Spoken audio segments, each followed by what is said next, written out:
अस्सलाम वालेकुम। आज की इस वीडियो में हम बात करेंगे कि हामला खवातीन को किन किन विटामिन्स की ज़रूरत होती है, उनको कौन कौन से सप्लीमेंट्स लेने चाहिए और किस मिकदार में लेने चाहिए।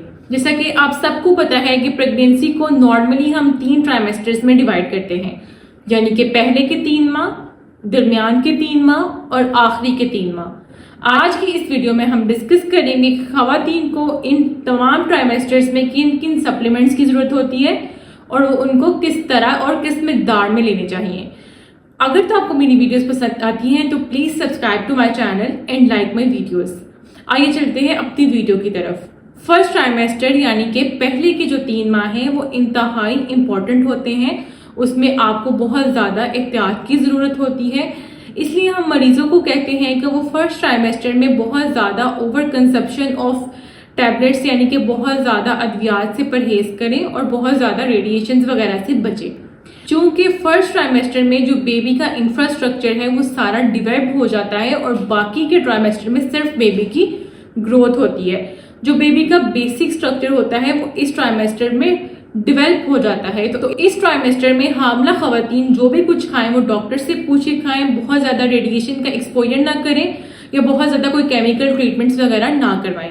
कोई भी अबनॉर्मेलिटी के चांसेस जो होते हैं वो ज्यादातर इसी ट्राइमेस्टर में होते हैं और ज्यादा मिसकैरेजेस के चांसेस भी इसी ट्राइमेस्टर में होते हैं। तो इस ट्राइमेस्टर में आपको बहुत ज्यादा केयरफुल रहने की जरूरत है। अब हम देखेंगे कि कौन कौन से सप्लीमेंट्स हैं जो प्रेग्नेंट लेडीज हैं वो इस ट्राइमेस्टर में ले सकती हैं। इस ट्राइमेस्टर में जो बच्चे के सेल हैं वो बहुत ज्यादा रैपिडली डिवाइड हो रहे होते हैं, न्यूक्लियर्स बन रहे होते हैं उनके। तो इन तमाम चीजों के लिए सबसे इंपॉर्टेंट जो चीज है वो फॉलिक एसिड है। फॉलिक एसिड की प्रेग्नेंट खवातीन को इस ट्राइमेस्टर में बहुत ज्यादा जरूरत होती है, उनकी ग्रोथ के लिए, उनकी सेल डिवीजन के लिए। तो जो फॉलिक एसिड है, अगर किसी का बच्चा पहले कोई अबनॉर्मल पैदा हुआ है या शुगर के पेशेंट हैं या हमारे पास मिर्गी के पेशेंट हैं, इन लोगों में तो फॉलिक एसिड जो है वो हमें डबल या ट्रिपल अमाउंट में देना पड़ता है, क्योंकि मिर्गी वगैरह की अद्वियात इन फॉलिक एसिड के लेवल को बॉडी में कम कर रही होती है। तो ऐसे मरीजों में फॉलिक एसिड की ज्यादा जरूरत पेश आती है। लेकिन हमारे पास जो नॉर्मल पेशेंट्स होते हैं उनमें simple 400 to 600 microgram folic acid की जो डोजेज होती है वो इनफ होती है डेली बेसिस पे। इस ट्राइमेस्टर की बहुत सारी खवातीन जब हमें विजिट करती हैं तो कहती हैं कि हमें कोई कैल्शियम के सप्लीमेंट्स दिए जाएं, विटामिन डी के सप्लीमेंट्स दिए जाएं या फिर कोई और सप्लीमेंट्स लिख के दिए जाएं। देखिए, इस ट्राइमेस्टर में ना तो आपके बच्चे की बोन्स बन रही हैं, ना उनकी ऑसिफिकेशन हो रही है, ना उनमें कोई फ्लैश वगैरह ज्यादा बन रहा है या उनका साइज ज्यादा बढ़ रहा है। इस ट्राइमेस्टर में सिर्फ और सिर्फ जो सारा फोकस होता है वो उनके इंफ्रास्ट्रक्चर पे होता है। तो इस ट्राइमेस्टर में उनको कैल्शियम और विटामिन डी वगैरह की ऐसा जरूरत नहीं होती, उनको इस ट्राइमेस्टर में ज्यादा जरूरत होती है फॉलिक एसिड की। इस ट्राइमेस्टर में आपको बहुत ज्यादा एंटीऑक्सीडेंट की जरूरत होती है, ऐसे विटामिन या ऐसे मिनरल्स जो कि आपका ऑक्सीडेटिव स्ट्रेस कम करें, जिनमें सलाहियत हो फ्री रेडिकल से लड़ने की। जैसे कि हमारे पास आता है विटामिन सी, विटामिन ई, इनको हम बहुत ज्यादा इनकरेज करते हैं कि फर्स्ट ट्राइमेस्टर में ये लाजमी लिए जाएं। इसके अलावा आर्जिनिन के सप्लीमेंट्स या लाइसिन के सप्लीमेंट्स, स्पेशली जो एल आर्जिनिन के सप्लीमेंट्स हमारे पास होते हैं वो बहुत ज्यादा फ्री रेडिकल्स को प्रिवेंट कर रहे होते हैं। अब आ जाती है बात सेकेंड ट्राइमेस्टर की। सेकेंड ट्राइमेस्टर को हनीमून पीरियड ऑफ प्रेगनेंसी भी कहा जाता है, यानी कि इस ट्राइमेस्टर में आपका नोजिया वगैरह भी सेटल डाउन हो जाता है और आपका बेबी का वेट भी इतना ज्यादा नहीं होता कि आपको कैरी करना मुश्किल हो जाए।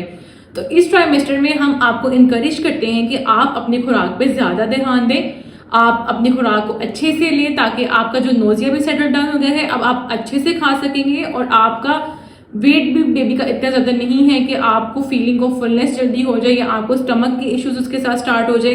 तो इस ट्राइमेस्टर में बेस्ट आपके पास टाइम होता है कि आप अपनी खुराक जो है उसको अच्छा करें। और इस ट्राइमेस्टर में आपके बच्चे की बोन्स भी बनना स्टार्ट हो जाती हैं और उसका गोश्त वगैरह, उसके मसल्स और उसकी स्किन वगैरह भी बननी शुरू हो जाती है। तो इस ट्राइमेस्टर में हम सबसे पहले इनकरेज करते हैं कि जो अनीमिक खवातीन है यानी कि जिनमें आयरन की कमी है वो सबसे पहले अपने आयरन के सप्लीमेंट्स जरूर स्टार्ट करें। कुछ पेशेंट्स हमसे कहते हैं कि क्या हम आयरन के सप्लीमेंट्स छोड़ सकते हैं या हम आयरन नहीं ले सकते, तो हम उन्हें इनकरेज करते हैं कि बहुत ज्यादा जरूरी है और आपको जरूर लेने चाहिए।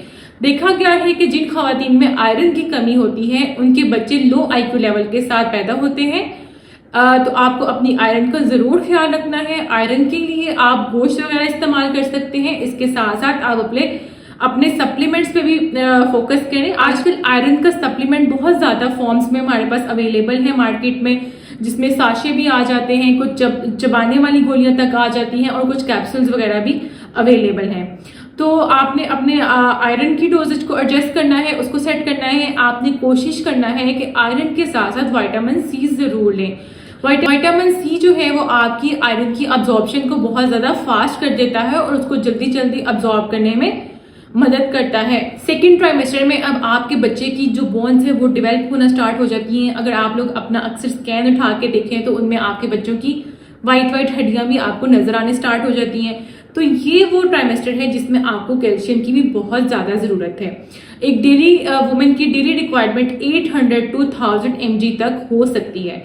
तो आपने एक दूध के एक ग्लास में 200 से 300 mg तक कैल्शियम मौजूद होता है। तो बजाय इसके कि आप 4 ग्लास दूध के पिए, आप एक ग्लास दूध के साथ आप कैल्शियम की एक टैबलेट यूज कर सकते हैं। तो आपका जो कैल्शियम रिक्वायरमेंट है वो अच्छे से पूरा हो जाएगा। कैल्शियम के साथ साथ आप विटामिन डी जरूर लें। अगर आप विटामिन डी नहीं लेंगे तो आपकी बॉडी में कैल्शियम की अब्जॉर्प्शन नहीं हो पाएगी।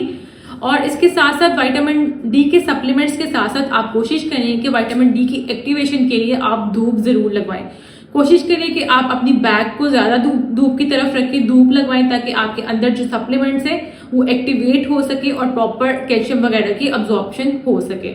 इसके साथ साथ सेकेंड ट्राइमेस्टर में एक बहुत इंपॉर्टेंट विटामिन जो कि विटामिन के, आजकल इस पे बहुत ज्यादा रिसर्चेस हुई हैं। विटामिन के जो है वो आपके लिए प्रेगनेंसी में बहुत ज्यादा जरूरी है। एक तो ये आपकी कैल्शियम और विटामिन डी की अब्जॉर्प्शन कराएगा और दूसरा इसके साथ साथ ही एज अ प्रोबायोटिक भी काम करेगा, जो कि आपकी गट हेल्थ जो है उसको बहुत ज्यादा अच्छा रखेगा, आपको कॉन्स्टिपेशन से बचाएगा, आपको डायरिया से बचाएगा। तो विटामिन के भी आपने विटामिन डी और कैल्शियम के साथ जरूर इंक्लूड कर लेना है। देखा क्या है कि जो लोग एंटीऑक्सीडेंट यानी कि आर्जिनिन या फिर लाइसिन, विटामिन सी वगैरह के सप्लीमेंट्स पे होते हैं, उन लोगों में जो बच्चे की ग्रोथ रिटार्डेशन है वो बहुत कम देखी गई है। उनके बच्चे ज्यादातर हेल्दी जो है हेल्दी पैदा होते हैं, उनकी ग्रोथ भी बाद में भी अच्छी रहती है। तो स्टार्ट में आपने ये जो विटामिन है इनका जरूर ख्याल रखना है। अब हम चलते हैं थर्ड ट्राइमेस्टर की तरफ। थर्ड ट्राइमेस्टर में आपके बच्चे की ग्रोथ बहुत ज्यादा तेजी से हो रही होती है, उसका वेट गेन हो रहा होता है। जितना आपके बेबी का वेट जो है सेकंड ट्राइमेस्टर में होता है, तकरीबन उससे डबल या ट्रिपल जो है वो वेट थर्ड ट्राइमेस्टर में बढ़ता है। तो इस ट्राइमेस्टर में आपको कॉम्प्लेक्स कार्बोहाइड्रेट्स की ज्यादा जरूरत होती है। तो आपने अपनी खुराक में मैक्रोन्यूट्रिएंट्स के तौर पर कॉम्प्लेक्स कार्बोहाइड्रेट्स यूज करने हैं। इस ट्राइमेस्टर में आपके शुगर लेवल्स हाई होने का भी बहुत ज्यादा खतरा होता है, इसलिए आपने अपने खाने के बाद, अपने कार्ब्स लेने के बाद कोशिश करनी है कि आप अपनी एक्सरसाइज कर लें। आपने कोशिश करनी है कि आप वॉक कर लें, थोड़ी सी हल्की हल्की चहलकदमी कर लें ताकि वो थोड़ा बैलेंस आउट हो जाए। इसके साथ साथ आपने अपनी कैल्शियम सप्लीमेंट्स और अपने आयरन के सप्लीमेंट्स को कंटिन्यू करना है। इस ट्राइमेस्टर में आपको आयरन की बहुत ज्यादा डेफिशिएंसी हो सकती है और आपका एचबी लेवल ड्रॉप हो सकता है, इसलिए आपने अपने कैल्शियम का जो है इनटेक वो कंटिन्यू करना है। अगर तो आप सेकेंड ट्राइमेस्टर में 100 mg आयरन ले रहे हैं तो इस ट्राइमेस्टर में आपको 120 mg आयरन तक बढ़ा देना चाहिए और आयरन को कंटिन्यू करना चाहिए। और आयरन रिच फूड भी यूज करनी चाहिए, जैसे कि मीट वगैरह हो गया। और इसके साथ साथ आपने अपनी कैल्शियम को कंटिन्यू करना है। इस ट्राइमेस्टर में आपको जिंक, मैग्नीशियम, सेलेनियम वगैरह की जो माइक्रो न्यूट्रिएंट्स हैं उनकी भी ज्यादा जरूरत पेश आ सकती है। कि तमाम जो माइक्रो न्यूट्रिएंट्स हैं ये किसी एक मल्टीविटामिन वाली टैबलेट में भी मौजूद होते हैं, तो आपने कोई अच्छा मल्टीविटामिन के नाम से वो टैबलेट अपनी रूटीन में इंक्लूड कर लेनी है ताकि आपको ये तमाम माइक्रो न्यूट्रिएंट्स भी मिल सके और आपकी रिक्वायरमेंट्स जो है वो पूरी हो सके। आपने अपना बहुत ख्याल रखना है। आपने इस ट्राइमेस्टर में अपने शुगर लेवल्स को जरूर मेंटेन रखना है और आपने अपने शुगर लेवल्स को मॉनिटर करते रहना है ताकि आप एक अच्छी और सेहतमंद प्रेगनेंसी गुजार सके। अपना बहुत ख्याल रखिए। अगर तो आपको मेरी वीडियोस पसंद आती हैं तो please subscribe to my channel and like my videos. मिलते हैं किसी ऐसी ही बहुत अच्छी इंफॉर्मेटिव वीडियो के साथ। अपना बहुत ख्याल रखिएगा। अल्लाह हाफिज।